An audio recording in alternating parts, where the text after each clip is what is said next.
place where entire library systems shut down for a week to pull the data. So much data was produced just on the first survey that it took, there was a $750,000 grant in the 1980s that allowed them to, they needed a whole bunch of data. It took the team 2 full years, UVU and BYU, not UVU, Utah State, University of Utah, sorry, and BYU team, 2 years to just enter the data. When they ran it through the computer system, they started to see these things pop up in the works that actually succeeded with their audiences. And we're not talking about just award winners, because a lot of the time, if you've ever been, I'm a children's librarian, Newbery works, not always a hit with the kids, even though they're meant for the kids. Their target audience is honestly adults. Some of them connect well with the kids, but there's a lot of time that committee goes astray and just gets their agenda out there. So they took all this data, and they started to see these hot points. Well, what's this? What's this? What's this? Well, what we found out that I was still in high school at that point, but I joined about 10 years ago. Katie has taken, she started with Aristotle, the number and the nature of the parts that create a good poem. What are those? What is it that will, what does it mean by, everybody likes, to talk about the nature of characters, the, Garrett, you want to sit right here? Yeah. Everybody likes to talk about the nature of the characters. Of course, that makes a huge difference in your story, in your whatever it is that you're working with. But what do they mean by the number? It's not ever really truly been explored. Aristotle had 10 categories that he came up with for linguistics, and it's not something I've studied a lot, but Katie also started seeing 10 categories that made a difference in every single work. There are 7 essential role functions that must be in every story in order for it to feel whole and complete. Now we'll get to that. She started, Saussure, the Swiss linguist, he said, okay, there's this thing that we see it, we view it, and we decide as a group to call it, what? A rabbit, okay? How does the word rabbit coincide with that thing that's hopping around with floppy ears and a fluffy tail? How do we as a society agree to call it a rabbit? And he said, we see this thing, there's something happening in the middle, I don't know, mind the gap was his term, and then we call it a rabbit. And part of this, he said, you got into the la langue, so these are the rules of the language, and la parole, the parts of the language. So this is the rules, these are the parts that create things, and somewhere in all that, we come up with a language. Then, after some presentations, Katie dived into parse and semiotics.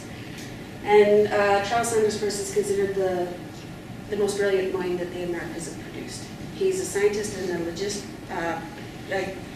logician. I can't say that very well. With an ascon, continuing.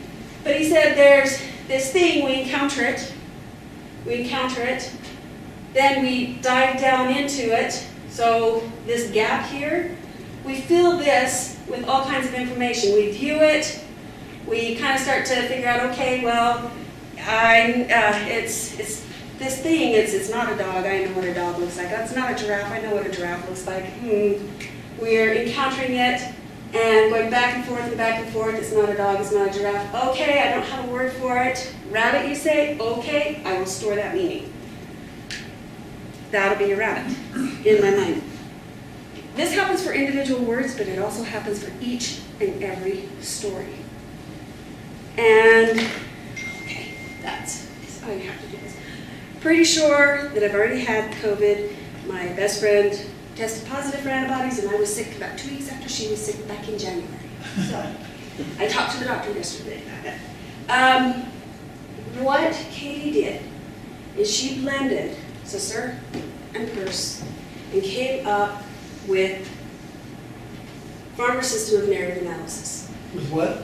The Farmer system of narrative analysis. Story code. The story code, FSNA is the technical term.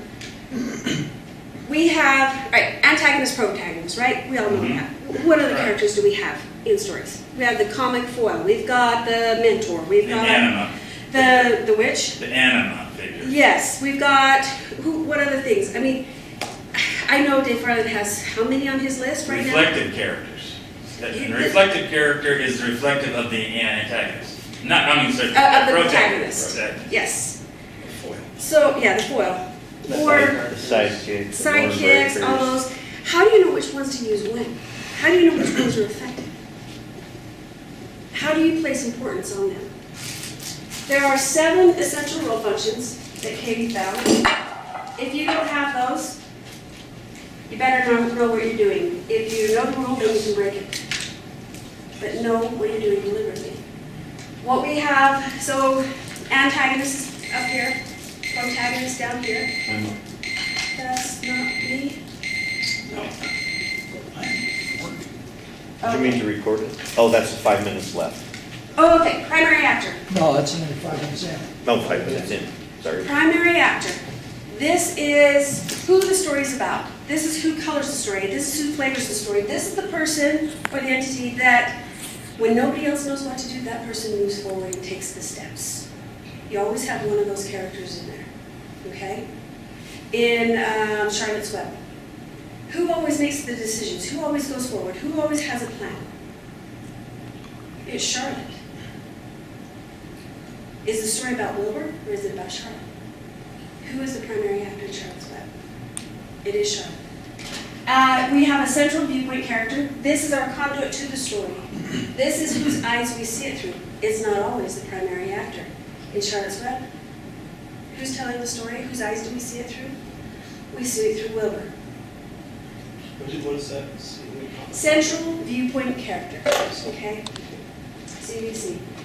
Then you say, okay, what world are we in? What are the rules that we are living in within that world? We have a system character.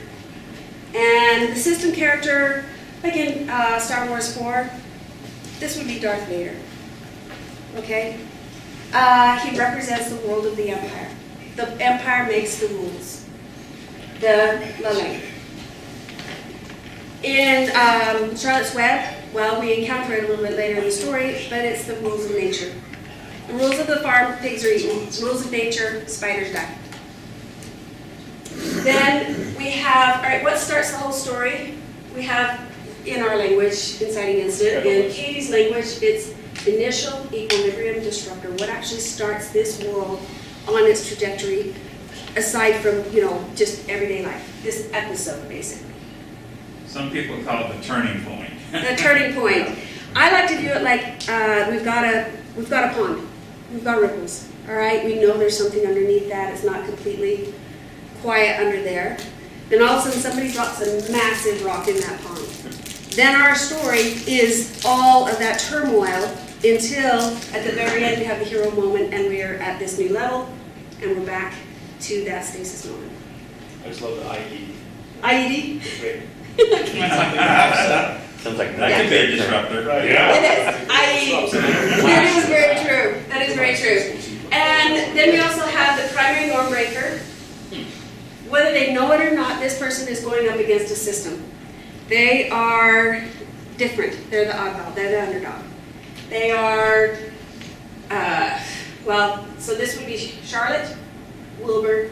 Charlotte is making friends with a pig and determined to save him. Now she's in a lot of danger. If anybody ever discovers that it's her doing this, it's not going to be some pig. It's going to be some spider. She's going to be captured, taken, whatever, all that stuff. Over here on the other side of the coin, we have the primary noise and chaos creators. This is the way I like the tri-fail cycle. Those are the antagonists. Antagonist is up here. Oh, okay. Okay? And then we have up here the hero moment. When we go through a story, you identify these are the 7, 1, 2, 3, 4, 5, 6, 7 of the roles. We identify who sits in those areas. One character can hold more than one role. And actually, if you are in a drama, you must have a minimum one character holding 4 of the role functions. If you're in a comedy, it's more true to life. One character can hold 3 role functions. If it's a satire, you better have a character holding at least 5. If it's a tragedy, satire and tragedy, 5 and 6 of the role functions. and it makes it very, very focused. Now, let's just go through, the other three. We have here in the middle, safe character, that's the mentor. And we have allies on either side. This is the axis of antagonism. This is audience, and you guys are getting the incredibly brief version. The ultimate target of any story is what? The audience. The audience. And so many people ignore that. Now, Charlotte's Web. Right here at the beginning we have, we'll just go through the first little thing, we have Wilbur and Fern. At the very, very beginning, we've got the farmer dad saying, well, what do you do with a real pig? You kill it. Fern, Normbreaker, don't do that, Daddy, don't do that. Dad says, okay. And I'm going to draw this little signature here. This is the dad. This is Fern. This is Dad saying, well, you have to do, you kill the pig. The pig is born. She didn't start that. That Wilbur was born, but what happens, Dad says, okay, you can have the pig. When he does that, it flips the entire system upside down. He sides with Fern. I don't know if you can mix a pig with the Star of David there, it doesn't seem to work. Not kosher. But you know what happens? What happens when she saves the pig? When Dad decides to let her have the pig? How do you feel? Can you resist that? That heartwarming, and it was in the classes that all of a sudden, they drew this dynamic and, was it Peter? Anyway, Peter Walters, he went to work with China on their films. He said, look at that signature, what is that? It's the Star of David. And the soldiers wore that over their hearts to protect their hearts. It's just kind of a coincidence that it turned out that way too. Then we have the big story where Charlotte starts the whole thing. Will you be my friend? Charlotte is the norm breaker. That means, guess what? Whenever you start your own story, you're either going to have a satire or a tragedy. I bought a barn, a big, massive barn, guys. I mean, 81,000 square feet. I'm a normal person. Every single other person that had that lost it to the bank, every one of them were millionaires to begin with. I am a norm breaker there. I'm either going to go down in flames and lose that whole thing, especially with COVID, or I'm going to break, and that's the tragedy, or I'm going to break through this system that says a normal person can't run this place, but can try to run it like a normal person, and I will break down this system and win. Charlotte is going up against nature's law. She is going to lose. She loses her life. But in the meantime, she succeeds in saving Wilbur's primary actor, Charlotte, central viewpoint character, Wilbur, Charlotte. Charlotte doesn't really worry about anything. She's not got a lot of, man versus self. That's where you get this dynamic. But she's got, the trials that they go through. She does emerge a hero, a tragic hero, and then she has Wilbur as a footprint character that carries on her story. And then in that signature, where Wilbur is now changed, he is the norm breaker. He is a pig that saves the babies and takes care of them, and he becomes the hero, and her story goes on. And also, the farmer's like, this pig will not be killed. So you've got the farmer system where they say, he gets to live, and we get another protective shield. The most powerful dynamic. So this is why Charlotte's Web is the #1 children's book of all time. We have this massive tragedy that on either side, the kids' hearts are protected. You said once you learn those rules, you can break them. Yes. So if you decide you don't want to have an anxiety incident, you just want, stream of consciousness kind of story,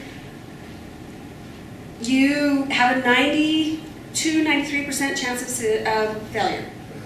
But some succeed. Okay? If your system character, think of Star Wars 4, no Darth Vader, just the Emperor. How much more powerful is it that you have a system? This is something that our society, as in Utah, We struggle with this because we don't like to really have a person in that. You've got to have a body in there, and it makes it incredibly more powerful.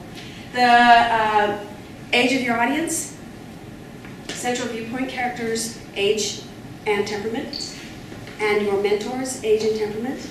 There's your audience range and their sensibilities, because they are our conduits. This same character is voicing what we're thinking as an audience if we're aware enough. That's the audience viewpoint. Yes, exactly. Basically. And that gets into moral reasoning, cognitive development, and the study of how the moral reasoning is so much fun, because you start saying, what's the moral reasoning of Darth Vader? What's the moral reasoning of Charlotte or Wilbur? Where are they at? Tangled does a tremendous job with Flynn Rider. He's a 2. Oh my goodness, he is just he's a rogue. He's out for nobody else but himself. He goes all the way to a level 6, the Gandhi level, where he self-sacrifices. All right, thank you. Now, anyone who has a script or story outline or treatment even, she would be available to for a fee, understandably, as a consultant, to look at the script and look at where each of their characters that you have written land on this, and where they could be strengthened, where they could be adjusted, combined in some instances. And I'd recommend that you use her service. So we've I worked can with... witness that. She's helped me with the story I've worked on, and it made a huge difference. And aren't you giving some I am July? teaching July 16th, FireCon. It's an 8-hour master class. It'll be online. And the $159 includes, it goes to them, but it includes the entire conference that they're having in November. Thank you. And it's an introduction. It's going to be the introductory level. Just cracking the story code In at what? July? July 16th. And then she's having me do a series of 3. Okay. And Dave the has new me teach the website master is class what, down that, to where they talk, where that's more details that. Lots. Yeah, Lots I more haven't detail. paid a whole lot of attention. I But yeah. found it online. Yeah, last- fyre.com. FYRE. .com. FireCon Conference. And then LTV, I teach a more advanced February. So a director should really understand these things, because there have been a lot of really well-made scripts that have been totally ruined by a lousy director who doesn't understand these things. Golden Compass, you guys. It took down New Line Cinema. They had to be bought out by Warner Brothers because they changed the story's dynamic. They changed the ending. Instead of, what's her name, actress, can't think of her. She didn't want to be the bad guy. So instead of being the murderer, that separating the kids from their spirits, their guides, what's the name of them? When she rips them apart, it kills the kid, but she couldn't handle that. And also, their inciting incident, the little girl's the main character's father, who is the inciting incident for the whole thing. He's just off somewhere in the Arctic looking for other things in the movie. I mean, they did it deliberately to make sure there was a movie 2, but if you don't do a movie 1 right, you're not going to get a movie 2. So here's another thought regarding this. This is not, this is something that is not a formula. No, it's What a it method. is, it's a method to arrive at story elements which are meaningful and grab audiences. And why is that important? It's because this is how our lives are lived. I think one of the great things you expressed right here that I hadn't heard you talk about before is that you are doing this with your... At the barn. Yeah. And my barn. I mean, everything in your life, you can put yourself in every one of these and know exactly where you're at. So at the barn, guess what? I'm trying to be like a Disney movie. I'm trying to stuff the bottom of that cone with everybody on my side. The talking birds, the bees, the talking dresser, all that stuff. I'm trying to gather enough points, and there's points that are associated with all of these. So you can actually add them up and say, okay, do I have enough points on the bottom to make the hero moment actually believable? Because if you don't have enough down you're supporting the bottom, nobody's going to believe that that character won over an all-powerful system. The Disney stuff, you've got the princess as primary actor, central viewpoint character. She is not, oh, well, sometimes central viewpoint character. She can't break through and be a hero. She cannot do it on her own. She always has to have help. In Snow White. Actually, Snow White primary actor is the queen.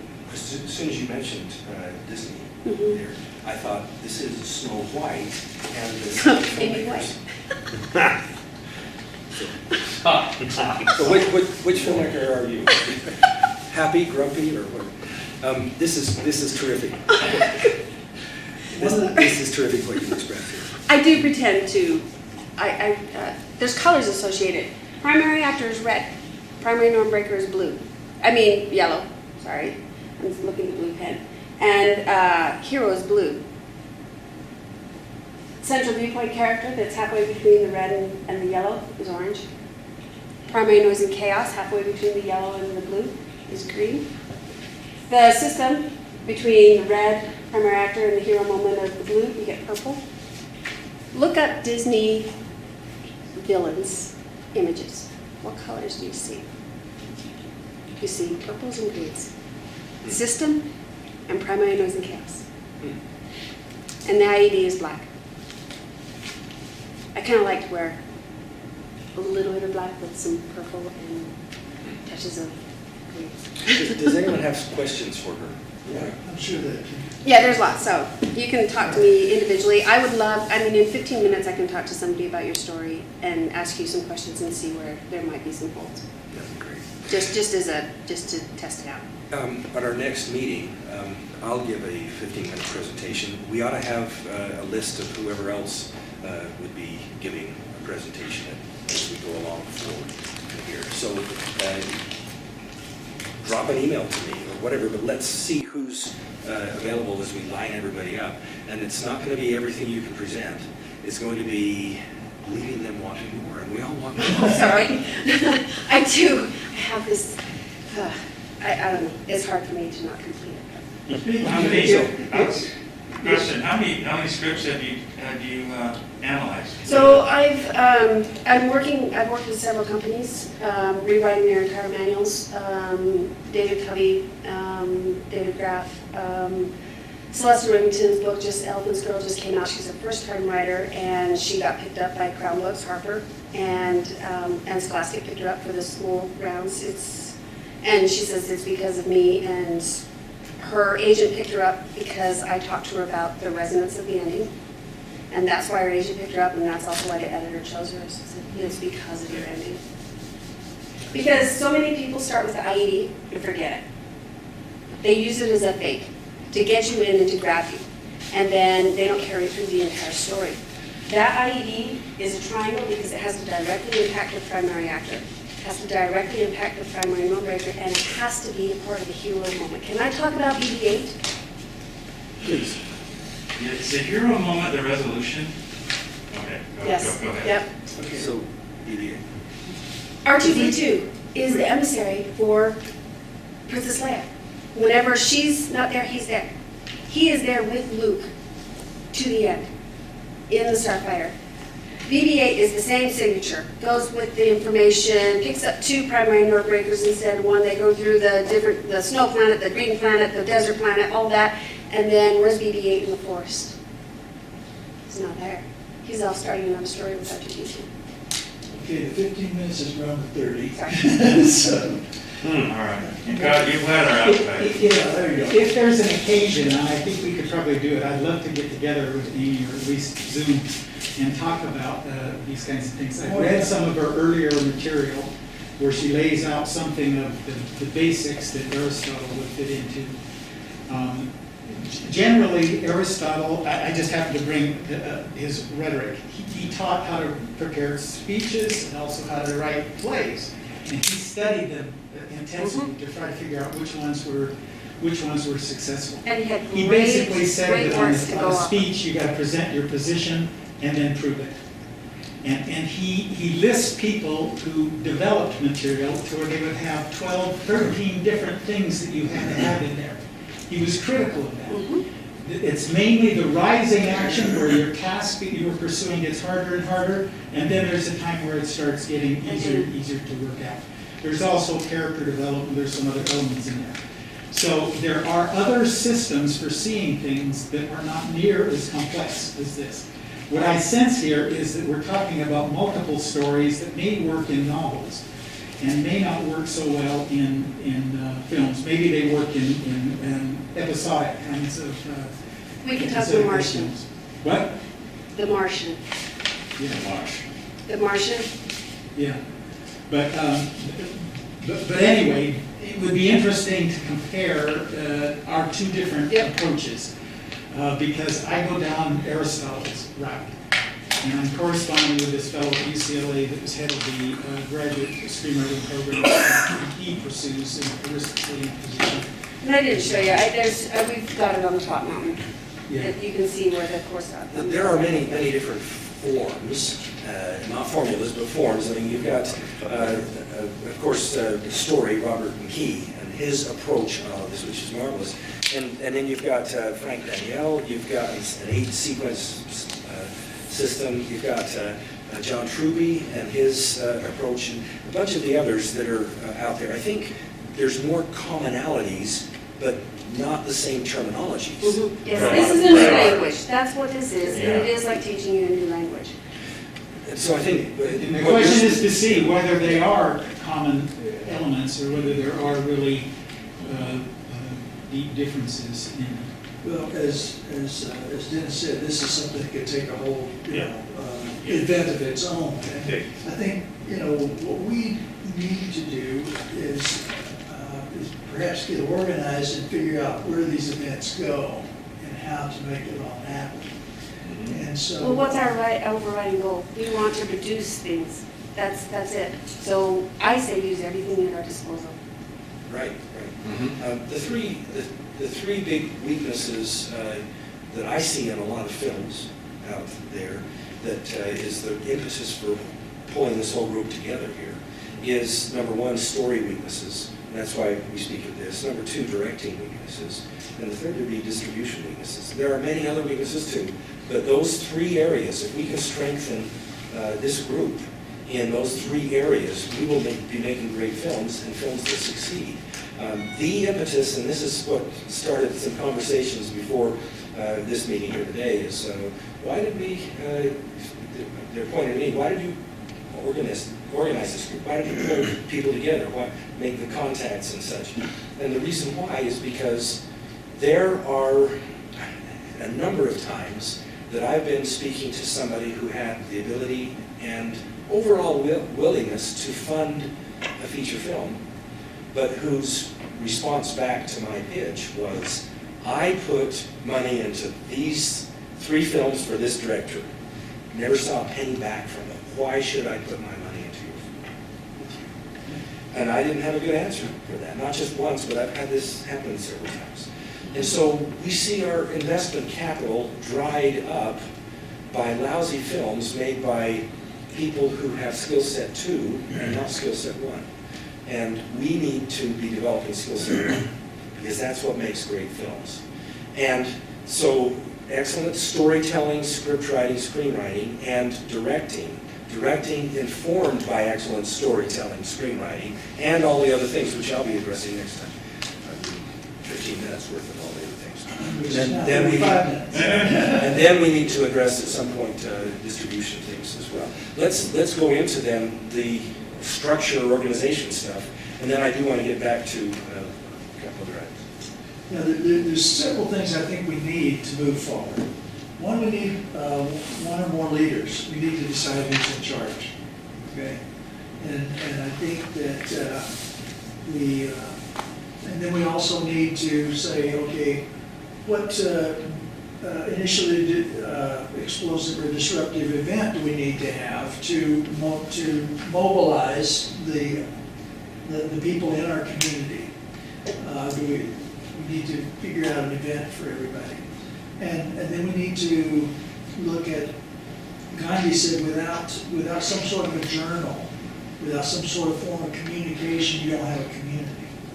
And so we need to think, okay, do we want to put together a website or blog or newsletter, or something to bring together our community. And so I think, maybe as a first item of business, we need to decide, okay, who should be our leader? How should we make this work? Do we have any Well, I think thoughts? we need to consider on the discussion of a leader is that who of us has available time and resources to devote, because it'll obviously take substantially getting the thing off the ground. And so, sometimes it just takes a stake in the ground, and other times it takes a lot of plowing and weeding. What will drive a lot of these decisions are what are the needs. Mm-hmm. And what I was expressing a moment ago is a need I see Yeah. for excellent films, because what we have seen to this point has put us where we're at. Meaning, we're still flyover country, we're still looked upon out in the industry among distributors and others as, oh, who are you? And we have great talent and great capabilities here in the state. And we need, and by the state, and I mean among members of the church, all of this, among our associates, we have great talent here. If we pull together and help each other and give feedback and thoughts and perspective and growth and improvement here, we can, over a period of time, and not a long period of time, make some great films. Mm-hmm. And each one of us have films inside of us we want to be making. Mm-hmm. And so here we are as a core group, and yes, we have a whole lot of other people we could invite in, and that would be fine. But it's the writing, it's the directing, and then the distribution are the needs that we have. So all of this is need-driven, is what I'm saying. Let's define what our goals are, because the goals are to answer the needs, fill the needs. And then we go for how we structure and how we pull it out. Yeah, I agree with that. I don't think that we're in a spot yet where we can determine who a leader is, because I don't think that we necessarily know structure and goal and direction that we're going in as a group. Also, in my opinion, and I don't mean to disagree with you, Robert, at all, because what you're saying is important, but with a group like this, to me, it seems like it should be more of a council with equal voices. Sure. And each person has different strong strengths and different strong personality points. And I see advantages to both, but I think it's important to have a council of equal voices so that somebody's not going to be too timid in saying, well, they're the leader and they make the final decision or whatever. It's like each person needs to have a strong voice, and then let that opinion be decided upon by each individual and then voted upon. Just my thought. Absolutely. One of the things I really thought was good, and I don't know how many, have you looked at the email that Garrett sent, but he said perhaps the group is the visionaries supporting the efforts, needs, and funding of different committees within the group, including the Movi committee focusing on professional development for filmmakers, a public outreach committee focusing on public events and awareness, and a personal growth committee focus on the spiritual or inspirational nature of our efforts. So I was just wondering what you guys thought of that kind of, perhaps, movement. And then the Yeah, other, just like that was, and again, let me just kind of explain clarify that. Bring me up when I know what I'm asking. Yeah, I mean, it just felt like there'd be some listening and from different interests and things like that, there are different directions. And I don't think that this group should post those or anything like that. I think that by coming together and saying, hey, I'm interested in what you're doing, and let's do that. So perhaps we don't need to speak all as one voice, but we have these different committees where we can say, I'm interested in setting up firesides, right? And so there's a committee based on that, and say, okay, I've got time to do that.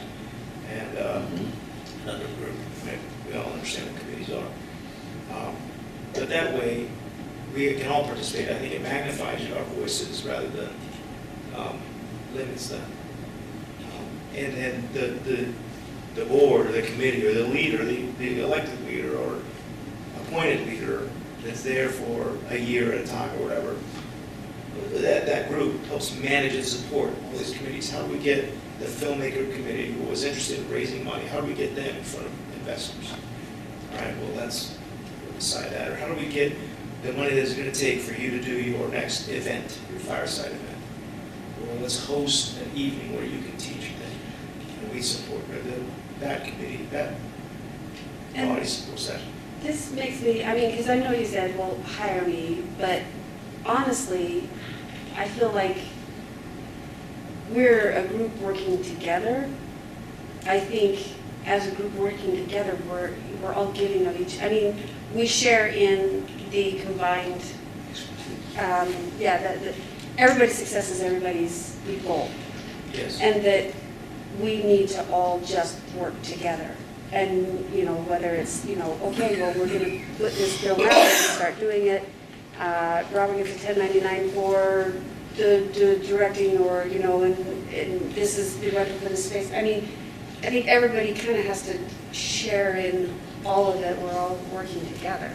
Yeah. I mean, and Yeah. some jobs you'll work on, some jobs you won't, but we as a, somehow we as a committee are all working together for the betterment of everybody. Yeah, I think there's value in that. I mean, we know that a film is not made because everybody is in the art department.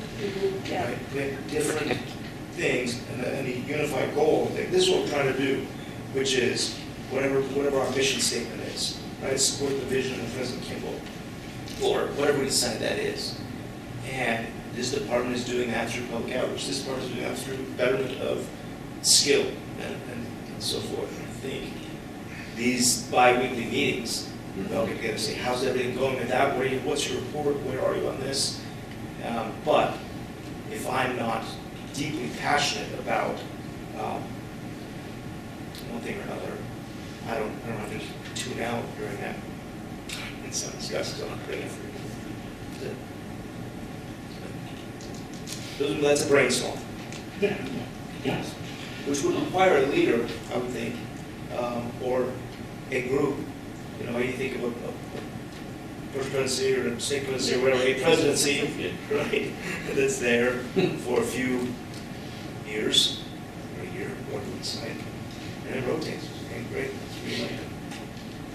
Yeah. One of the things Robert and I were talking about on the way down here is when we were involved with Alma, there was sort of major events throughout the year. We had 4 times a year, we had big firesides that everybody was invited to, and they focused more on philosophical issues or things that would be of interest to everybody. We also had special focus groups or special interest groups that might be, you know, only 8 or 10 people or whatever who were interested in editing or makeup or set design or different things who could have, and that could fall under the auspices of the professional development kind of thing or whatever. And we talked about how, you know, you have in the state you have a high council, and each one has certain responsibilities for the young men, young women, whatever. And likewise, members of a board for the overall inclusive organization could be, you know, focused on specific interest groups or whatever, and representing those to the larger organization. What do you think of that? Yeah, I think it's a pattern that's successful. It's pretty successful. Going back to your point, though, it may be that a group like this needs to take a few pieces through the hoops and loops in order to show it. We've got to take some scripts and really polish them and get them ready. Then we got to get a director ready for the thing. Then have the presentation and then get to the distribution that is needed. And do that the very best that we can and show that we can be trusted with money.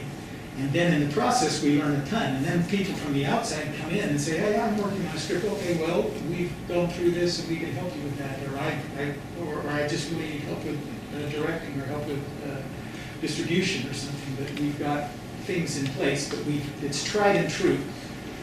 You know, it's not abstract general discussions about things, it's how to make movies, That's right. you know? And- Anyway, But that's. to that's- that point, which is really good you bring that up, the reason I had last time and the time before, the first time, asked, what projects are you doing?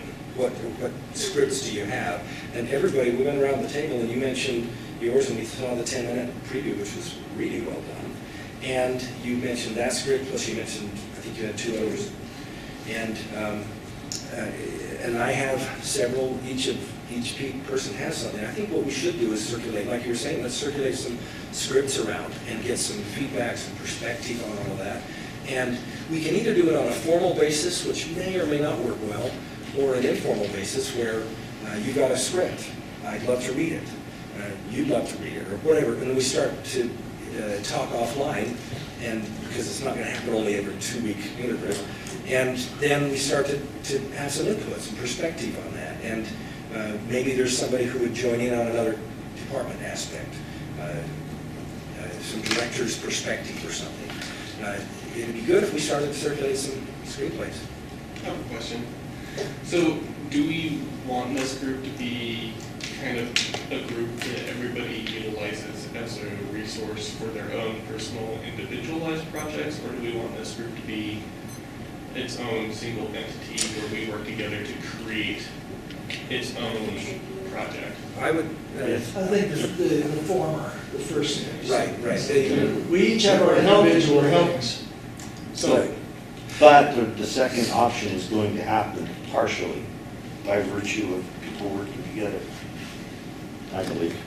I have an associate I was on the phone with yesterday in Geneva, Switzerland. He's been there for 2.5 months, stuck there, but been doing work, pulling financial things together because he wants me to direct a film coming up. And I hope that comes about. Don't know if it will or not. But I will need people on the producing team side and associate producing and all the other categories, of course. And I have a number of other people I've worked with before, some of them will be involved. But that, if that does get funded here soon, then I'm going to be calling upon people here. That'd be great. There may be some others that I can be of help to you on your projects. The kind of producers I want on my producing team are ones who understand enough about directing and storytelling to not only help with the logistics of it all, but make a contribution, and I would very much welcome input that would be on the storytelling and supporting of the directing vision of it all. In other words, I'm not looking for yes men, I'm looking for, and not just logistic people, I'm looking for filmmakers. So let's all be filmmakers. Well, how does that, I mean, I love that concept, but like in a real world scenario, how does that play out? We all bring 3 scripts, we all look at them, or one of them is funded, and suddenly, in that model, if I'm understanding what you're saying, there's now a group of a body of producers or people that are involved, and the other 2 projects are idle. That becomes more of a professional endeavor rather than a, I guess it just seems like splitting time, and suddenly now, if I'm bringing in a script from an outside thing and everybody's very helpful in processing that, and yet I'm working with outside investors and things like that, I don't know that this is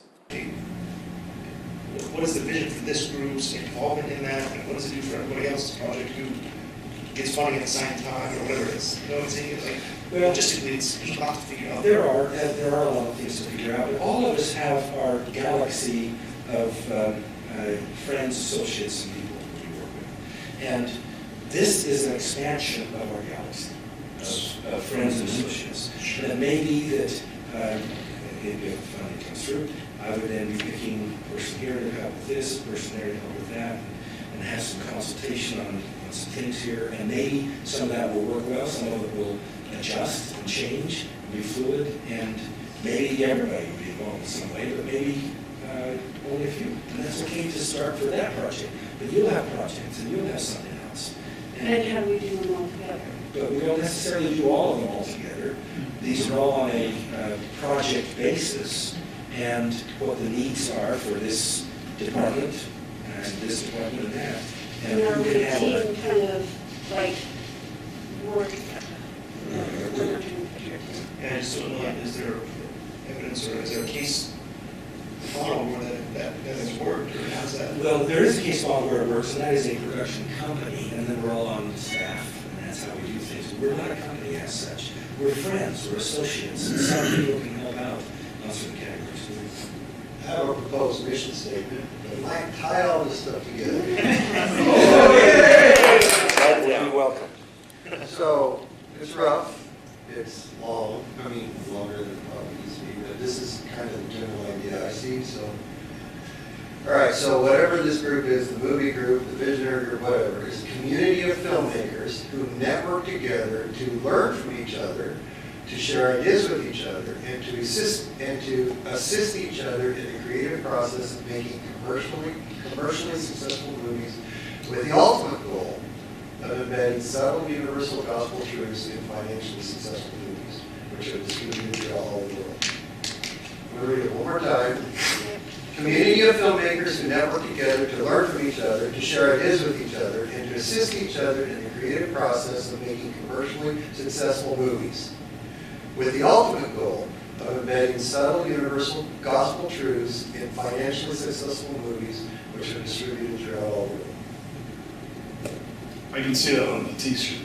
That's long. We have the Reader's Digest version of that? I can see where that's I going. like the idea. It's the right, I think it's what. You know, I think, Well, I'll send it out to everybody, and then everybody can like tweak it. Yeah, I don't let know, me- it's just kind of. let me throw in one idea, one thought, just as I'm hearing this, because I kind of understand where Garrett is coming from, and some of the things that he's saying. You know, the thing in starting this organization, the thing everybody needs to remember is that part of, it's a catch-22, because I've been there, and I get it. And I've known Doug forever.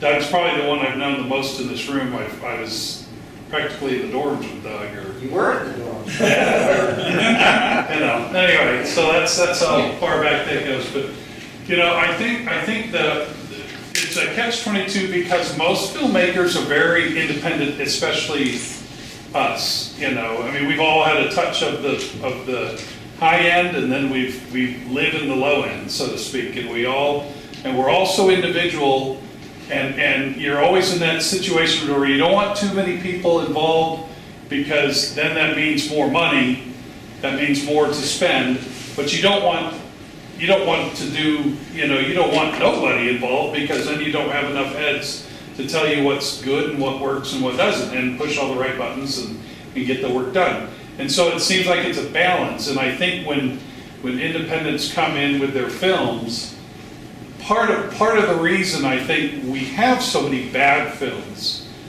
is because of the fact that, you know, we can blame it on money, but I don't think it's always necessarily money. I think it's also a set of people being afraid to showcase their films in an effort to get it done. Because and I've been in that boat where I produced something and I was done with it, and what do you think? Oh, well, it's got this problem, this problem, this problem. Well, I don't have enough money to fix those problems, so we're done, you know.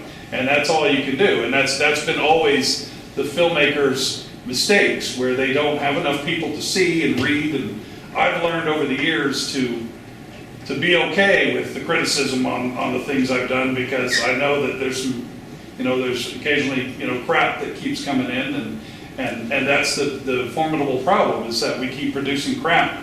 But it's also because nobody comes in to see it, we don't bring it. So we've got to almost educate people when they have a new film that it's okay that somebody comes in and reads the script and says, it's not working, we need to fix this.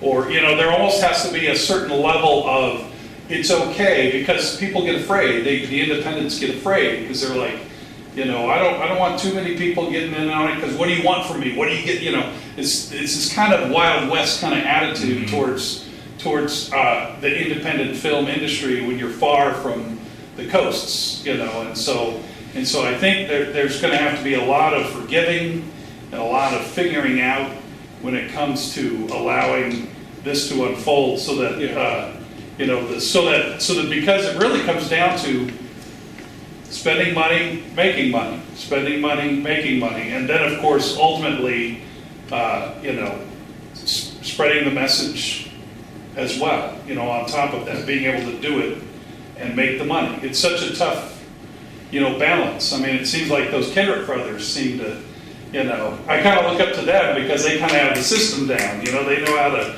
preach the gospel and make millions of dollars and do it again, you know? It's just, Kendrick you know, Brothers, and Fireproof Courage. yeah. Oh, Now, the listen, Christians, the Christians, okay. Yeah. Anyway, so that's all I'm stating, is I'm just saying that as we decide, you know, what system goes where, we have to be very forgiving and allowing that you're right. One thing I wanted to throw off as far as organization is maybe we assign somebody in the group to be the script reader. Maybe we can start with that, maybe, or something like that. Somebody not necessarily to read the script, but to say, but the funnel to go through this certain individual to say, hey, so-and-so's got a script, who wants to read it? And then, you know, A, B, and C person reads it, and at least, you know, a train is kind of rolling. You know, so that would be like the script committee. Is it an individual or is it a committee? Like, Well, it would be an individual, it'd be an individual who sends it to a committee. Oh, Yeah, it's the because funnel. not every single It's the person. funnel. Yeah, not every single person has to read every script, but Right. they can just say, who wants to read this script? 2, 3, 4, okay, great, okay, you 4 read it. You know, something like that, you know. That way, Script chair. there you go, the person that just, you know. Play with words.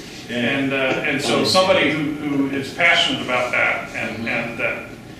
Maybe we have a distribution chair. Yeah, and We then a can funnel distribution chair where it's like, oh, okay, you got a film, what's an idea, how can we help you with this? Right. Because the other issue we got is money and time.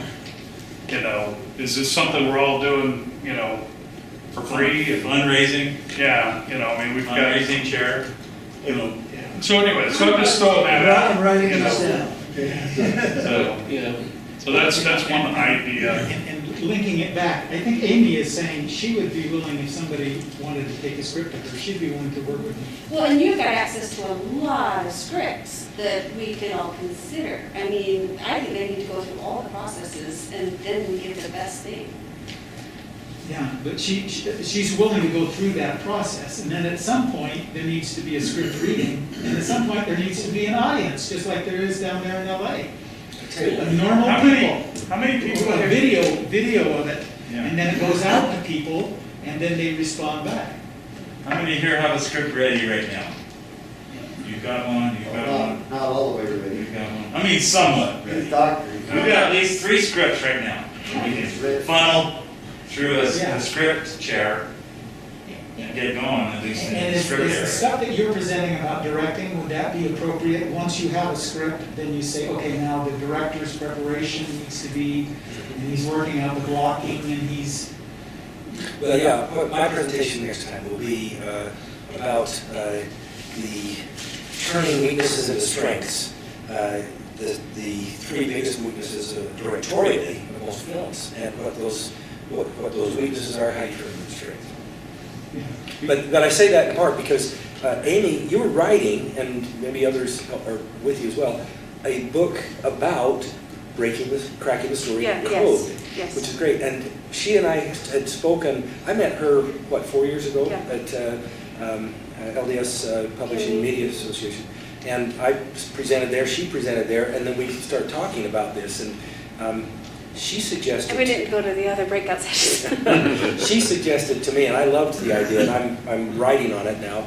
I'm writing a book then about directing that incorporates some of the things It's of taking story code. the story, cracking the story code from a director's perspective. Exactly.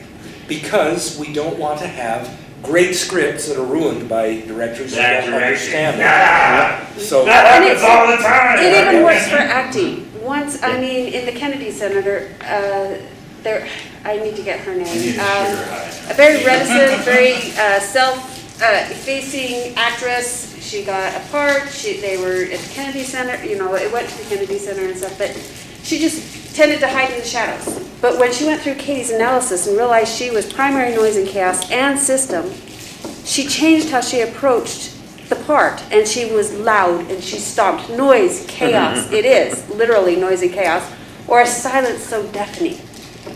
And she won Best Actress. And so when I've taught acting classes and acting master classes, one of the things that I speak of connects, several things, connect with this very issue. And that's the sort of thing that I'll be presenting next week, or 2 weeks. But the key here for all of us is that scripts and helping each other in terms of another set of eyes on the script, or perspective, some thoughts on it, and then ultimately getting into production. I would love to have somebody on the producing team who understands directing. And that would be a great thing, and we can be of help to each other on that. And he set an ambition of, in whenever we meet next, to have at least 1 or 2, maybe 3 scripts we could submit. That'd be good, yeah. Let's set that as a goal for our next meeting, whenever we meet. And then at It some- could be 1 script. You know, and then at some place, I don't know, I'm a little disappointed that it's Tom Taylor, right? Yeah. No, but he's not here today. That he wasn't able to be here today. Yeah, no, But that's he wants to your- set up a theater thing, and so I was trying to figure, how in the world are we gonna help this guy do this kind of thing? Well, one of the things that could be done is you could have evenings where you show latest films, the kind that didn't get to excel. Somebody was talking about this, the films, you were talking about them. The films that Excel wouldn't accept and others have accepted, you know. So we show these kind of films, but other nights we hear readings of scripts. Yeah. Other nights, That'd be great. we see staged versions with blocking with actors reading the stuff. And we see it, and we get the live responses. I love the thing in that, what you were talking about, where they would take the stories to people in a mall and just get a survey of them and say, are you interested in this? That's Sun Classic. Sun Classic did. That's what Sun Classic Market did. research. Oh, yeah, maybe that was you that was saying Uh-huh. that. Yeah, Yeah. yeah, that's right. But that's interesting to do that. If we can integrate a thing, so we're coming through with stuff, getting individual help, anybody volunteering to help them when they can, and then testing it, and making sure that audiences are responding. I understand that Pixar takes their things out to 4th and 5th graders, and if they don't laugh, they revise. Yes. It's not working. And they have storyboard kinds of things. And for the director's thing, again, it could be storyboards that you've built up there with a little music with it, and you've animated it, and people are watching it. Does it work? And then you bring, distributors learn about that, and the investors learn about that, and they say, okay, this is working. There's another step in the process that Sun Classic did that I didn't mention before, is once they had a rough cut, they went to, what's the name of the place in LA, Screening House or something like that, but it's a theater where they bring DGA in has test. a theater. What is it? DGA would have a place like that. They have a test, and every person has a little dial. Yeah. Oh, yeah. And as they go through the whole film, then if they like something, they turn the dial one way. If they don't like it, they turn the dial the other way. And so moment by moment, beat by beat, and as one of the employees at Sun Classic, I sat and I watched this little graph that is matched to the script so that they can actually see How what fun the is that? audience's reaction was. I think that would just be the best thing. And, It's Provo, called a preview he house. said Provo's willing to make what we need. Tell them what we need. Who is going to? Tom. Oh, yeah. Oh, yeah. Yeah, well, he hasn't bought the theater yet, right? No, But it's one, it's He one wants to buy possible that use house. of a facility like that. Yes, it would be wonderful. And I think if we could keep the whole picture in mind. I do have a very Ultimately, large because I see that- building, but you guys have. That exciting even better. investors and distributors. I have a large building. And we over could get here, but I distributors forgot. You guys have it even better. zooming in afterwards with the discussion and saying, Yes. we saw how the audience responded and this is what they were doing and are you you know, there's ways of integrating this kind of stuff together, but it has to be tested. And stuff has got to come through, and people say, yeah, I'll take it, I'll work with you, we'll help you get it ready, then we'll show it. We have a room right here, Yep. we've done that. Yeah, I love it, yes. Yeah, we can't get 200 people in there, but we can But get you- 12. But the idea can work, the idea. Now, Yeah, you How know, many could you get in there? Maximum 18, Oh, no, we probably need more. smaller groups, but. Smaller, yeah, For a for table reading commercials. or for, you know, certain Focus group, stages. focus groups. Yeah, It's a- Yeah, great focus thing. groups where you can get good data from them, That'd be awesome. and not necessarily film people at all, just audience. Now, I wanted to say, because I really like what Doug is proposing on the mission statement, and it dovetails with what you're saying, Kels, which is, this does not, we don't have an agenda when we meet to a non-member from our group.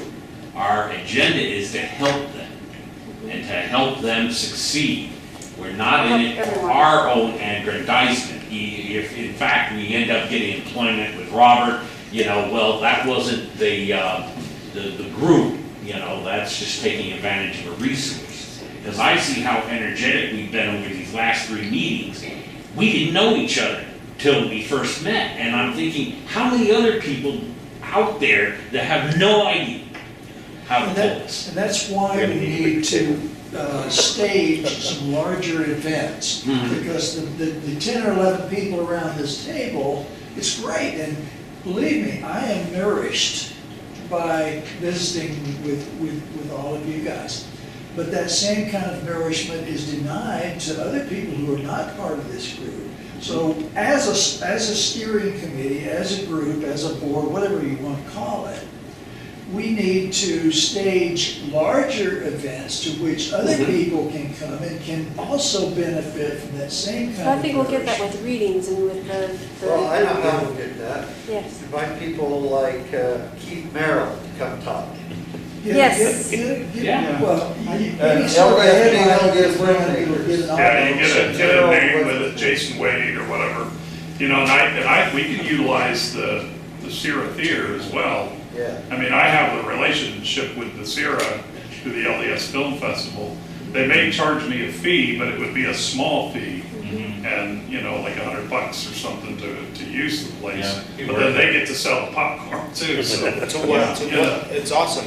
You know, so, yeah, we can totally, To what end? Like, are we saying, let's build a Screening? theater with a whole bunch of filmmakers that want to do this mission statement, like expand our group? Or to have this core group have a presence to say, we support art, like what, who is attending that? well, I think what we're talking about is like if the film is finished and they want to do or not finished, but the film is not a premiere, but like The focus. like a, what do you call it? The test Audience, Or even yeah, An audience screening. Yeah. reading.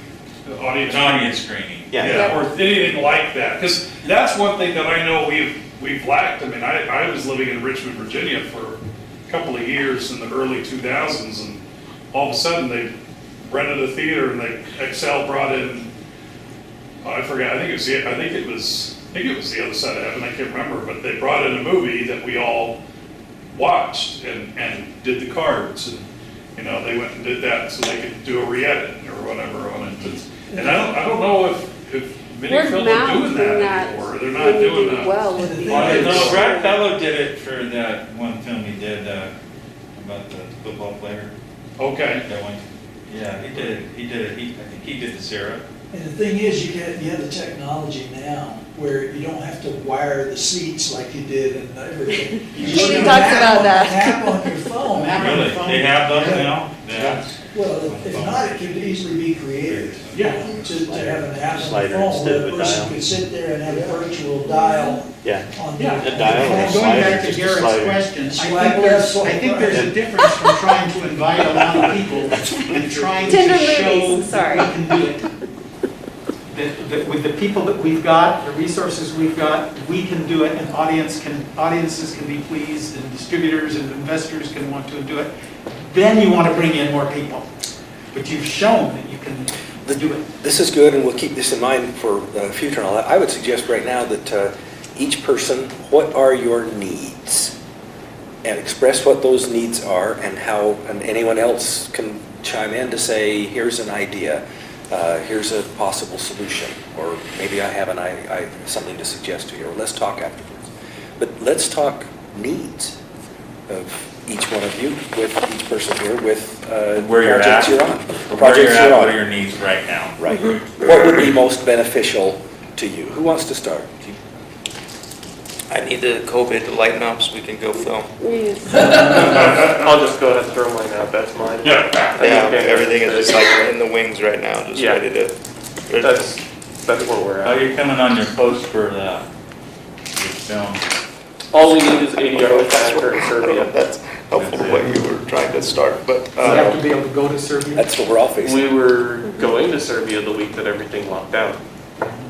So did you see that's- Serbia just opened up, right? it did just open up, and he's out there right now, and we're just trying to figure out how to get the session done so we can finish our movie. So that's where we're at. Yeah, I'll be a little bit, I can be less vague. I have a project that I just scouted a location last week in Texas, because we need a first century Capernaum, Cana type set. And we need to fill that with wardrobe and animals and all sorts of things. We have a shoot that we're funded for, we're ready to go. We're gonna go to Morocco. COVID has canceled that, so now we're looking locally. Something like Goshen, right? Yeah. Goshen, use Goshen? if this group pivoted and said, we're gonna all build a set that would succeed, that would make How large of a every set do you filmmaker in need? Utah so much more happy. You know, How large of a Have set you do you talked with Dallas Jenkins about where you filmed some of this That's stuff? where we went. So I went down to Texas last week, and it's an incredible set, and yeah, so we're looking at shooting there. That's my current need right now, is solving that problem. See, How I would not large have do been we able to need? make that suggestion unless I had been to the LDS Film Festival and heard Dallas Jenkins talking about his stuff. Yeah, That's the kind of synergy that I think yeah. can happen. Yeah, so now the need is finding enough crew in Texas who are willing to What part of Texas? come on board. Dallas. Shooting outside of Dallas, an hour outside of Dallas. Okay. My whole, I have a large family Okay. presence in just an hour north of, well, in Denton, Gainesville area. Oh, yeah, that's kind of where it is, So- Fort Worth area. You know, if we With had, horses. an organization Donkeys. and we had a They membership. might, probably. Knew we had people in Texas, then that would, That would be the thing, we'd call it. And- so. Do they have a film commission, maybe? You can get crew? Yeah. We'll Yeah. work with a local production company down there to do Yeah. it all. So that's Each that's day, what each I'm day. working on. I'd like an excuse to go It's down it's not a stopping point right now, but that's currently, when I wake up in the morning, I go, how are we going to solve this? Finding solutions. I think all of us, if we had a project and we had the opportunity to work with other brothers and sisters in the gospel who were qualified and we would prefer to work with those that we have more in common with. And an organization is what, if you create a directory, a database, whatever, Facebook page? Facebook that's page, how yeah. you're able to make those connections. Yeah.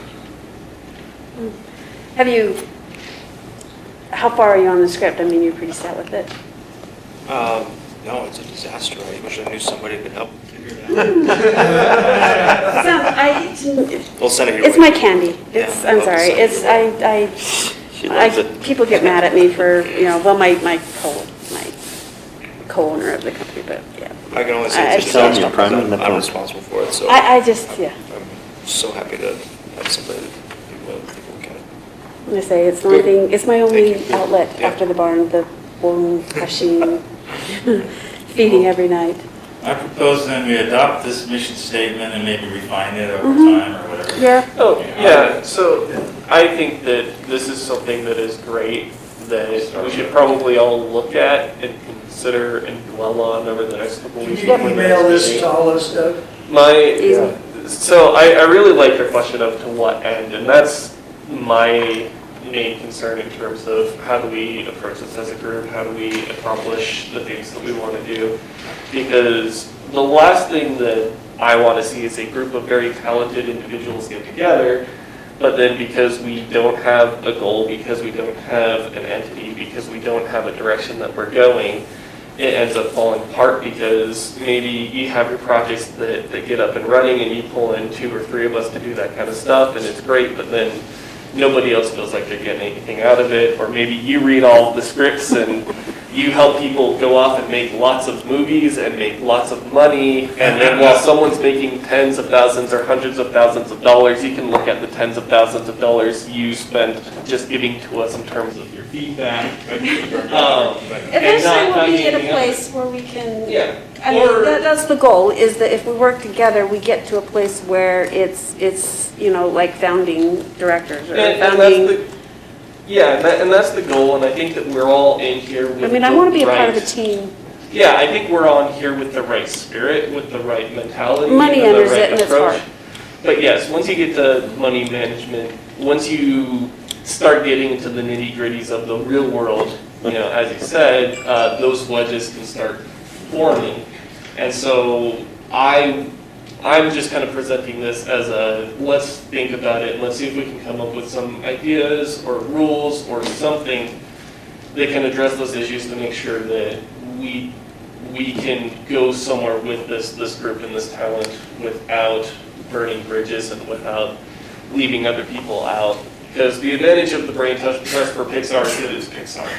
Right? Brain Trust gets together, they make movies, the movies make money for the company, and they can keep getting together and doing those kind of things. You talk about a production house, it's the same thing. The production house produces, it makes money, and it pays everybody in. And we're a production house, Somebody honestly. in 30 seconds say what Brain Trust, how it operates real quick. Did So- you read about it? Well, Yeah. it's characterized in the book Creativity, Inc.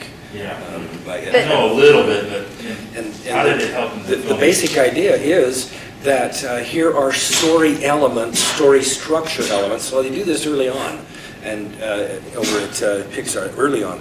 And here are these story elements and all that. How does that reach you as an audience member? And so they have a few dozen people that are on the Brain Trust. And It's not everybody. everybody brings their ugly babies, and nobody's, they know that they're ugly babies. And it's to work together to make them so that they are actually successful films. It's a pre-test audience. What if- And we went presented to them a couple What years ago. if we were to, this group, sponsor an event, bring Ed Catmull to either the Sarah Theater or to this studio, or we set up chairs or whatever. He comes here about every 3 months, I know, to talk to my friend. He comes here every couple of months and has lunch with my friend's husband. So if we were. He's retiring from Is BYU he though. retired from Not Ed, Pixar? Is he retired from Pixar? Ed Catmull comes and, Brent Adams that does the animation at BYU. He's the president of Disney. So I think he would be the kind of draw we're looking for. To do, I think he yeah, has that sounds family in great. the area, too. To do what? Yeah, we need How to about- pique how his about interest in, Creativity and spirituality. To speak to, but is he LDS still? He is LDS, but I'm not sure about the still. Yeah. Is he still with But- Pixar, or did he retire? He's president of Disney Animation right now. So he's plenty busy. But if we had a 2-hour or a luncheon or something with him, or an evening with him, I would be delighted to hear his feedback on how we should We may be- not be able to get his attention right away. Well, it'd be good, with your contact though, it'd be good to. explore something. Brent's health Right. is very, very bad, and so he's retired, and they're I don't know that. But a headliner like that, someone of that stature would bring together enough people, we could put together a list of people to invite, we could actually even maybe promote it in the public media, whatever. But it would be something that was sponsored and pulled together by this group for the larger group. It would give us a way to create our database or directory or list of contacts or whatever, and be able to bring people together. I wasn't a member of Alma, but I went to some of your events. Yeah.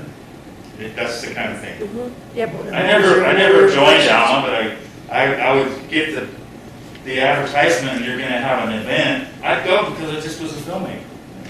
When was that? Was that in LA or here? I was here. Um, Get through some stuff. Okay. And It was when David Putnam came and had the dinner. What is it that we Gave would me hope Alma to award. learn from that? Yeah. What is it that we would hope to learn from that? From Ed Campbell coming, It for would be a example? means of. It would of actually- assembling I'll tell you, community. the big question I would pose to him, to invite him to come, that we would ask him to come and address, would be, what are the crucial elements that you would recommend for these people here in Utah to be focusing on that are most important in improving the quality of the filmmaking that comes out of here? And storytelling, filmmaking, and get his feedback. And I would ask him to, no holds barred, kind of express to us. I wouldn't say this to him, but I wouldn't be one bit surprised if he came and said something like, "You've been doing a lot of lousy films. We need to improve it immensely. Let's go on these subject matters." And he would talk about, I would hope, the brain trust, for example, and a number of other key issues that are important to focus on. Because there are a lot of mediocre films being made, and we need to greatly improve that. I wonder if he would be even more willing to help us if we said, and we've got a group that's doing some things, and here are some of the things we're considering and trying to do. What would you recommend for us, given that you were such a galvanizing influence Pioneer. down there, a pioneer? down Yeah. there? Yeah, that's a What good would way you to recommend express for it us? to him. Because he's Yeah. got something concrete, it's not just a little, he knows that there's a group trying to do We something. wouldn't have to actually Then bring let's, him then here let's, either. let's We're kind do of a this. brain trust, aren't we? Yeah, we are in a lot of ways. Yeah. Let's do this. Could you draft a paragraph or two, request for him to come, and here are the reasons why? And several other of us add to that, and you'd have some comments on it. Well, I know, Brett and I were just talking about, I mean, that there was there was just no support at BYU when, I guess Ed, I don't know if it was Ed that brought this to Brent, that Nickelodeon was willing to fund an entire program of writers and a course at BYU, but they couldn't, over 3 years, get any professor to sponsor it or to be a part of it, so Nickelodeon Sorry, just can you went. speak up? Nickelodeon went elsewhere because BYU couldn't get, nobody was interested in having a department that's funded by Nickelodeon to increase good screenplay, good writing and good stories and programming. And so Nickelodeon only wanted BYU. And that's because of Brent and Ed. Yeah. And Because of that's what? Brent that did that. Because of, Nobody was willing to sponsor it. Animation department at BYU. oh, yes, right. Yeah, it- it's it's Brent amazing. It Adams. puts people with big Exact same smiles. thing happened with the NASA's Getaway Special Program. They brought it to BYU first. BYU didn't have anybody who wanted to support it, so they took it to Weber, to Utah State. Exact same scenario. But Nickelodeon just said, no, if BYU doesn't want to do it, Brent, then. Why is that? I mean, from an outsider, we think, oh, it's so obvious. What is do we know, Well, any insight that's- as to why BYU would say that? Part of it is they're so busy, they already have their own interests. We did manage to get the LBSPMA, the full an editing major versus it was just an editing minor. And that's only been, we thought it would take us 10 years to get there. And we were able to get it within 3 years. That's good. I didn't know that, that's good. She's talking story editing. Oh, Yeah. story editing. Editing, not film editing. Yeah. Not film editing. Yeah. Going back to the Nickelodeon thing, as someone who went through BYU's film program and worked with the professors and worked there as well, a lot of it's politics. Yes, It's- yes. It's just all the different It was- professors, the department, like what is it that we get out of this? And trying to align that with what Nickelodeon wants out of it, and them trying to come to an agreement on something like that. Yes, So, that's exactly. and the animation department, and I was a part of the animation, so take this all with a grain of salt, but they're actually very averse to working with anybody outside of their animation department. We had one of their department heads or professors come speak to the film department, and basically the first thing out of his mouth was, don't come to us to animate stuff for you guys. Well, and It wasn't Kelly Loose that My one. co-author. No, I believe it was a guy. But it's this idea that they feel like everyone comes because they want to make their projects, so their animation students get abused by being used for other types of things, and so they very much create like a bubble that Yeah, they only. I tried to go in with the film festival. I know Tom and I know Kelly and I'm a graduate and they didn't give me a time of day. I mean, it was just so difficult to get any kind of. So yeah, when it comes to university type stuff, especially the departments, it's really hard to get things greenlit because of all the opposing factions within there. Which is, So we which don't I have to think go to sort of meetings. highlights Yes. the, Yeah. for some other entity. It's a literary view versus Very busy the applied film real world industry view as well. Same Well, thing which is why happened Trouble's willing to work with with us. Leading Edge magazine and LTUE. Yeah. Well, what I found It is, it's a is, good thing. We just if need you to do figure out how stuff, to use it. they will come to you, but Yes. going to them is very much a hard sell. I mean, I've had professors reach out to me about our distribution and our money and what we make, but it's because they wanted to try to take their stuff and go that route, not because they're interested in working with us at all. Yeah. If that makes any One of sense. the Competitive. ideas that I had as far as, kinds of activities that we might want to sponsor is maybe having an evening of the best of Final Cut or whatever, showcase for some of the best student films or whatever that have come out. That would sort of broaden the audience and be a benefit to the students, I think. Yeah, if Tom sets up theater, you could have an evening, would be like that. But they already People do talk that. about it. They have the Final Cut Film Festival at BYU where they showcase their student films. That's at BYU. People off campus never get to know about it. But I mean, how many film festivals have you gone to where you've seen theaters filled watching student short films?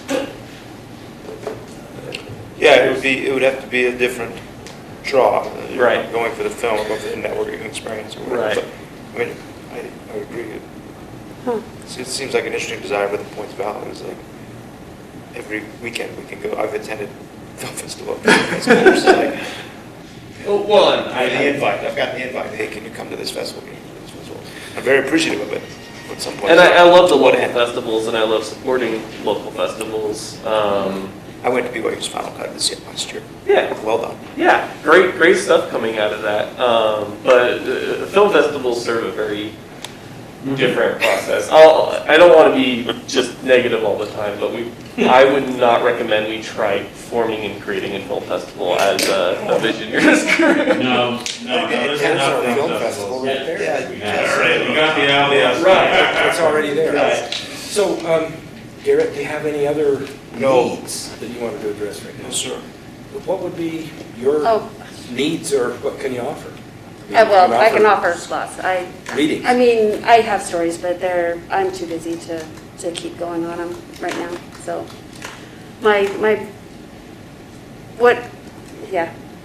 my joy is just having the story come together and having it actually, and to have the impact, like okay, I don't want to talk terrible, but David Covey, he came to us, he said, you've got 2 weeks. Can you fix my story? There's only so much you can do in 2 weeks, and that he could edit. And then he gave us 2 more weeks, and I mean, it's so hard when you give them the recommendations and they don't change it for lack of time or whatever. And I would love, that's why I love working, like, not just in the screenplay and the story creation and getting it right, but then working with people that understand that so that vision is maintained, so that you don't lose the elements, the gateways, the things that, keep it, the whiteboard, keep it essential and keep it true to, it's what it needs to be. You need to have it all the way through the whole process. And to see that actually come to fruition it'd be awesome. For me, it's proof. I mean, I've studied with Katie. She's been doing the research for 50 years. She's a Utah housewife, and husband's like, well, dinner on the table. Aren't you done with that silly book yet? And she's the greatest mind I've ever encountered. So one of the first things an actor needs is a through line or an intent, and that is very much connected with their role in the story Yeah. cone. Yep. And so a director. And knowing to where you're at understand- on that cone, Right. what kind of character you play, are you a primary actor? Well, guess what? You better be making the decisions when nobody else does. You're the one that steps forward. And you know, and just knowing the, you know, well, hey, I want an IED. No, I don't want an IED. I want assistant character. I don't want assistant character. What audiences with different ages respond to? Like a child, if you're going to have a character die, it better be by natural causes. Or nature. Not natural causes, but nature. Leslie in Bridge to Terabithia. Drowning. Clever, isn't it? Charlotte, how would you feel if Charlotte just got squished? A whole different story. And being able to know those things. Here's another option. Yes, it is. Sorry. Right.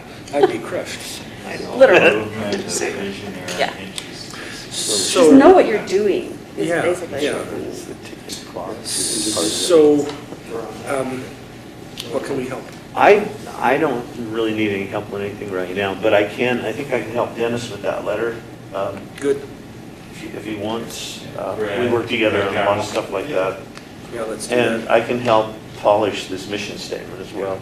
Everybody's going to help, but I mean, I used to do that stuff for Nobel back in the glory days, for what it's worth. So I'd be more If than we happy to can't help. get Ed right away, is there another option? For How about someone? Brigham Taylor? Does anybody know? If he's in town, Yeah, Brick Taylor would be fantastic. if he's in town, I like or can be. That's standing line guy. Was he in the dorms at the same time you and I were in the dorms? What's that? Brigham Taylor. Was he Oh, in the yeah, dorms at the same Brigham time? Taylor worked on several of my student films. Yeah, I Were remember Mark. you in the same dorms with me and him? I think he was in the other one, but I've got these pictures of us, and I don't remember what we were doing that I found. But yeah, I totally remember Brigham. I'm friends with him on Facebook, and Where does he I tried to- work? Huh? Is he working? He's still He's been doing the big stuff. He's been yeah. over and we've tried to bring him to the He's been in- film festival he's to been in speak, museum. and every year it's like, oh, I'm too busy, you know, Busy. or whatever. Yeah. So yeah, I totally remember him. What about J.D. Payne? I think that's what JD Payne. He's in New Zealand. Oh, He- J.D. yeah, he Payne, can't- yeah, he was fun, but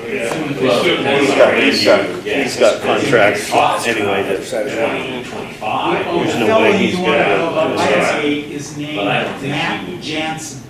From Lionsgate? Yeah, it's Jensen with a Z in the middle. J.A. And I was, Yeah. is it J.A.? Yeah. But everybody knows what it is. He is really very helpful. Yeah, he got in trouble Unfortunately, going to the Elias he is Film not Festival with speaking about Lionsgate Star anymore. Trek 3. Getting something about radio. Who did? And I found out J.D. within about a week Yeah. before it dropped, and I haven't been able to find how to contact him. But he is very, I was working with a writer who was writing on a book, a screenplay. He'd done a booklet about the guy that carried the cross for Jesus. And we talked to the church office building and them wanting to let us use the sets down in Goshen and so on and all of this. And anyway, he was working over it, and but just very, very demanding. The novelist in the end just tired out, you know, and he wanted a 10-page treatment. Scene, okay? And he was just very, very disciplined, and he and I were just clicking, but he's a great guy. I don't know how we find him.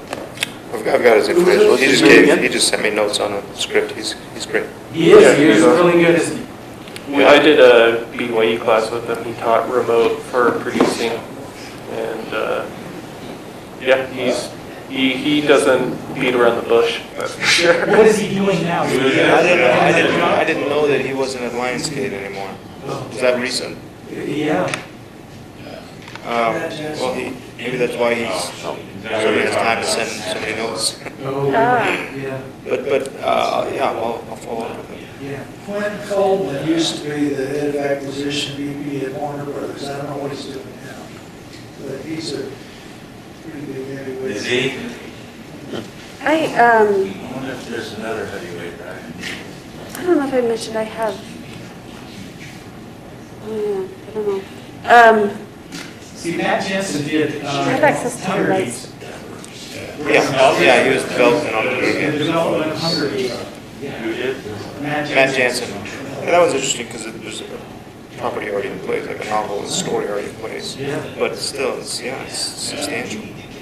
He was also the person who turned down Black Swan for being produced through Lionsgate. Yeah, when he was late to one of our classes, and he was like, sorry, I had to meet with all the executives and explain why we turned down Black Swan, because it was right after it won all the awards and stuff. But he just said, look, here's the thing, Black Swan, in order to work, it has to do this, it has to do that, it has to do this. There is a model for it to follow, which is going through the festivals and winning awards in order to make its money back. Lionsgate doesn't know how to do that, the Lionsgate company does. Yeah. And he just told us, he says, whatever choices you make, you have to be able to back it up and defend it, or you're out of the system. Like I could have been today if I could back it up to the executives. Yeah. Yeah, it's, even as we're discussing this, nobody sets out to make a mediocre film. Right. We don't all say, Right. I want to make a mediocre film, therefore I'm not going to listen to anybody. It's like, no, we're going to listen to as many people as we can, and even then, put the cake in the oven and something could go wrong. Yeah. So, COVID. Well, and the thing I mean, the is theaters, I mean, all the movies that have been pulled. when people watch your films, you're being judged against everything. You know, I did right out of college a low budget, like $12,000 production budget, romantic, mixed connections, romantic comedy, and we went out to festivals. It did really well, won awards. We got picked up for distribution. Still makes money for some reason. I don't know why, but. Some people found out that our budget was $10,000, and they're like, "What? Like, why aren't you like hitting all the newspapers and headlines and talking to all the festival people about it?" And the reality is like, the movie should stand on its own. Like, people should say that's a good movie for $10,000. People should just say that's a good movie. And now that it's out there on Amazon Prime or wherever else it might be, like that's the reality of what that film has to face. And you know, people can look at movies and be harsh and call them mediocre. I think Skyline, that one with the alien abduction in the apartment, that came out as a summer blockbuster film. It got lambasted by critics. Everybody like hated that movie, but it made tons of money because it was made by two special like effects guys just on their own in their apartment. Skyline. Yeah, it was so low budget, but it went out and everybody judged it according to a Hollywood blockbuster. But that's not what that film was. But that's what all films face once they go out into the world. Nobody ever asks what the budget is. Nobody cares. Yeah. They either like it or they don't. Yeah. That's that. Tell your investors that. But there is a difference between expectations, because something like Skyline going out as a Hollywood blockbuster when everybody goes to see it in the theaters have certain expectations for it. Sky Captain is the other one. Yeah. Sky Captain World Tomorrow, same thing. Yeah. But anyway, we could name any movie in this room and we would feel differently about it. Everybody has their different opinions. So that's why it's so hard, even in development, to say, here's a script. Oh, look at this. Everybody loves it. That scenario is never going to happen. We'll never have 12 people say, this is the movie we all want to make. Confess they like cats. So, that's right. I never saw it. Who's going to confess they Sure see have it? bad reviews. You're correct about it. So I think that's why people are hesitant in saying, Right. get Yes. more and more feedback until I have 100% feedback. I got another So guy, I I went to school with, Bill Draper. He's- Right. Oh, He is president of worldwide physical production at Warner Brothers. well, that sounds cool. We can get him. Oh. What's the word? Worldwide physical production. Do they also have a chair of worldwide spiritual production? Physical production at Warner Brothers. He has produced probably about 70 films for Warner Brothers. Wow. Yeah. But again, if we do something He's like another that- guy. Let's put him on the list. Bill I was Draper. told that I could get John Williams. Who is he? Music. Wonderful composer. Oh, John Williams. I thought you said Don Williams. Oh, yeah, Sorry, Don. I misunderstood you. I don't know if I But 100% again, if believe we that, network- but he's, Dan Whitley, that, the Letterman in the 50s.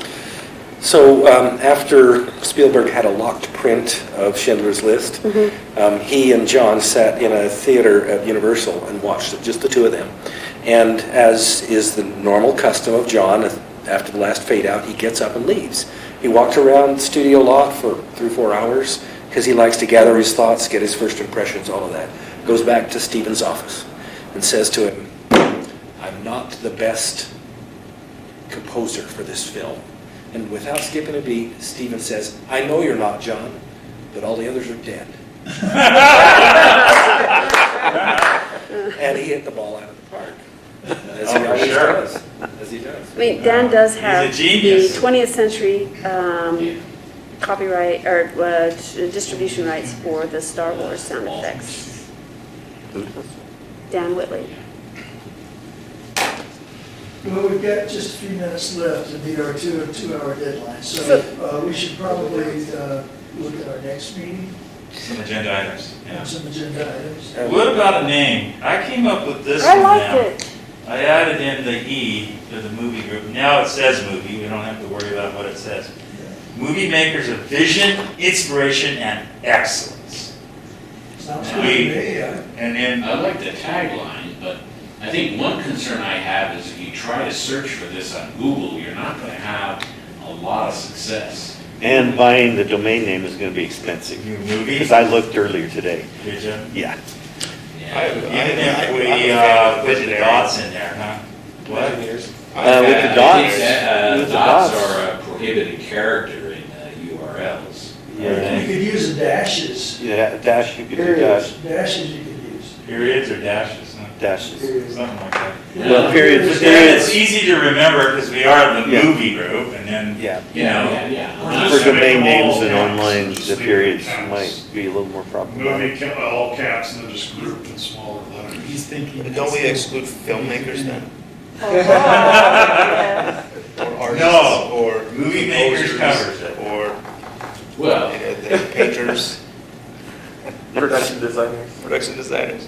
Well, there was the caveat you wanted, media makers. Media The term makers. visionaries. I thought we decided though that we were gonna. It's We decided, That's why a lot of us it's- aren't gonna want to sit here listening to people talk about art, like, We wanted to so stick we want to to stick movies to movies. for Yeah. now. Or did you want to call it Alma the Younger? He did, he wanted to call it younger. Oh, I that's funny. I bet We you guys talked use about that joke. You probably already did. He's been using I'm sorry. You wanted to go first. He's been using that for a while. So you're on the same wavelength.